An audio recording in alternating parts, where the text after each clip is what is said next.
হরে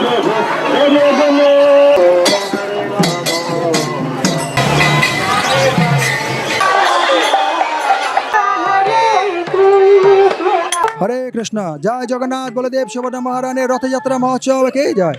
রথযাত্রা মহোৎসব উপলক্ষে আয়োজিত সারা বাংলাদেশ ব্যাপী 64 জেলায় যে রথযাত্রা শোভাযাত্রা এর আয়োজন এবং 9 দিন ব্যাপী মহামহোৎসবের আয়োজন করা হয়েছে, তার জন্য আমরা বাংলাদেশ সরকারকে এবং প্রশাসনকে অসংখ্য ধন্যবাদ জানাচ্ছি।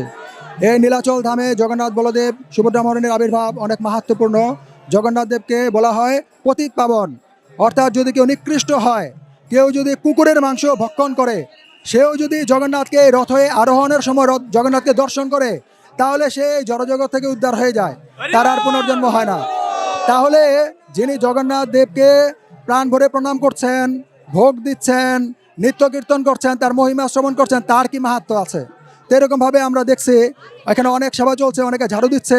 বলা হয় যে রাস্তায় ঝাড়ু দিচ্ছে, কিন্তু এই ঝাড়ুটা পড়ছে হৃদয়ে। আমাদের হৃদয়ের সমস্ত কলুষতা বিদূরিত হয়ে যাবে। তা আমরা সকলকে ধন্যবাদ জানাচ্ছি আন্তর্জাতিক কৃষ্ণ ভাবনামৃত সংঘ ইস্কনের পক্ষ থেকে এই রথযাত্রা মহোৎসবে সকলকে অংশগ্রহণ করার জন্য, যাতে করে তারা আরও অধিকভাবে জগন্নাথ বলদেব সুভদ্রা মহারানীর অগাধ করুণা লাভ করতে পারে। হরে কৃষ্ণ।